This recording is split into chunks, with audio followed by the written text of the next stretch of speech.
The Scholar. Day 1 of specimen research. This is a most stupendous day, possibly the day when my career finally gets off the ground.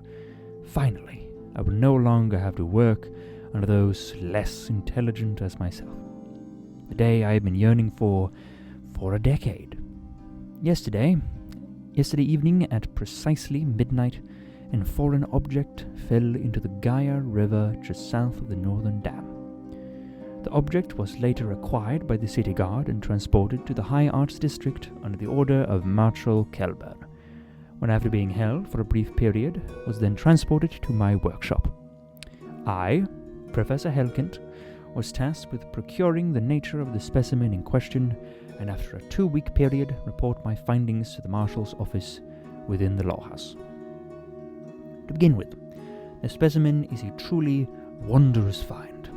It is precisely 1.36 meters in height, half a meter in diameter, and is of an unknown weight. This is due to an miraculous ability to float in mid-air. The specimen is floating at a height of exactly 0.24 meters. The specimen is, for lack of a better term, a crystal. A large, multicolored and somewhat translucent crystal. Early findings include the discovery of self-suspension to a wide variety of colors that can be observed when circling around the specimen. I'll have to get up early tomorrow as my excitement is at a fever pitch.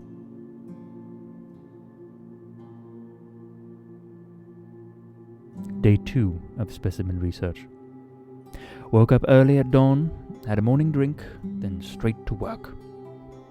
The specimen is a truly unique thing, as not only does it seem to produce its own energy, it also seems to react to being touched. However, as I have yet to fully touch the object with my bare hands, I've made contact with a variety of tools and other appliances to fascinating effect. Whenever the object is touched, the colors seem to spread out from the point of contact like a ripple in water, which continues until the ripple disappears around the edges of the specimen and then returns to a complete calm. However, there seems to be no sign of damage to the tools, so tomorrow I will try to make contact with the specimen using my own hands. Day 3 of specimen research. Success.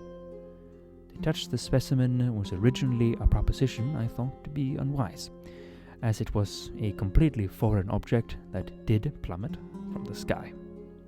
The specimen was solid and yet wet to the touch, not unlike the surface of a rock that had been submerged in water.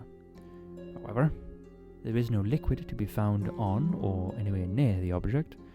I have wondered if the specimen is of a magical origin, although that might not be the entire truth of the matter. I must simply investigate this further, perhaps procuring a small piece of the object itself to scrutinize in singular detail would yield better answers.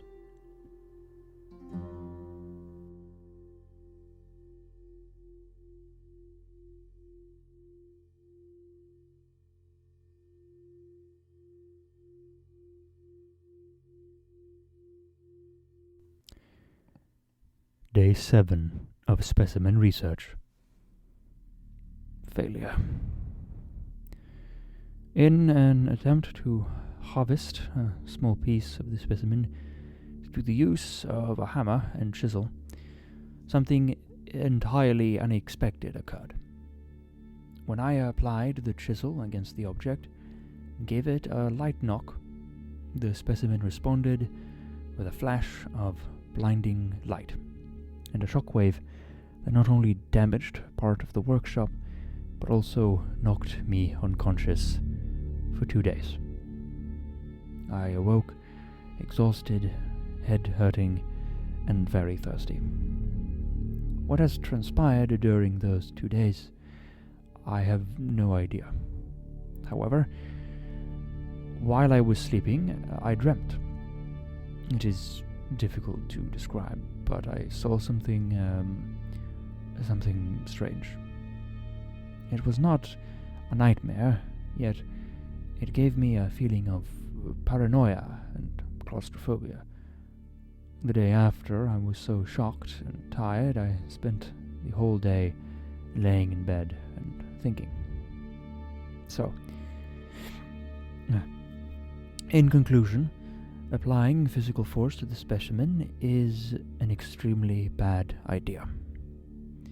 And the outcome of my little mistake could have potentially cost me my life. I must proceed with more care around the specimen, lest I forget where it originated from. I also shudder to think what would have happened would this object not have landed within the waters of Gaia. The potential destruction, it clouds my mind. I'm so tired.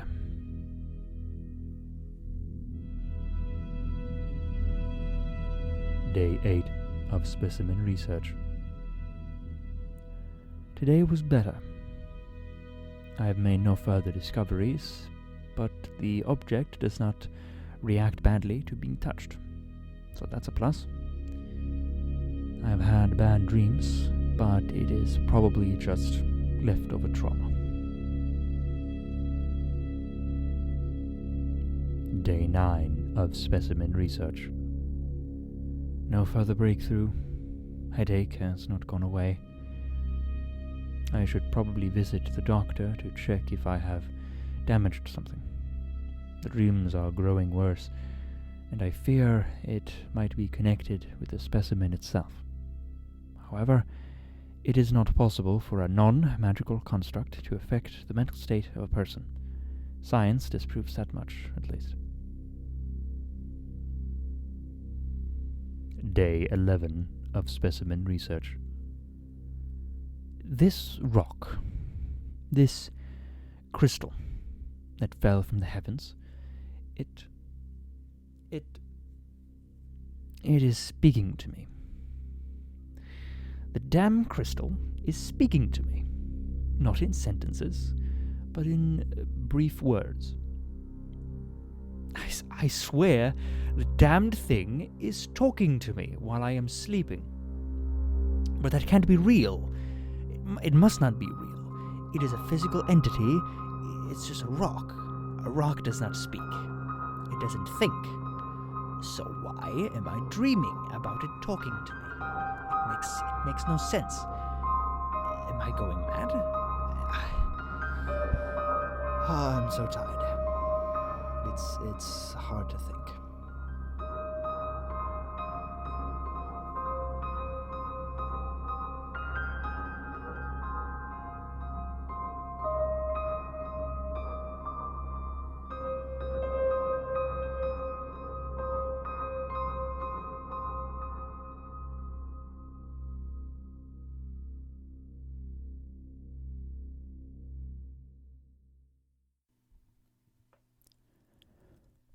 Day 12 of specimen research. It cannot be denied anymore. The specimen, as much as it confounds for me to admit, the crystal, it's alive. It's not breathing, but it is sentient. It told me so. Does that mean that what I dreamt during the knockout, that was real? That endless space of thought, of idea, that place was real? It can't. It's impossible. It...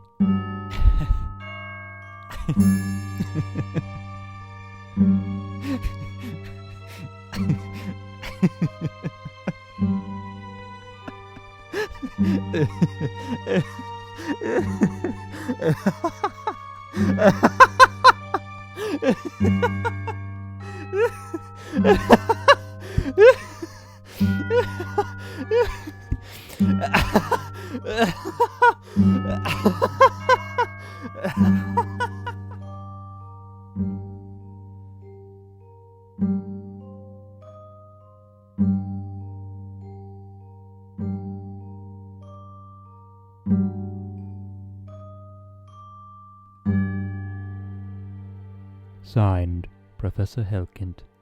End of research.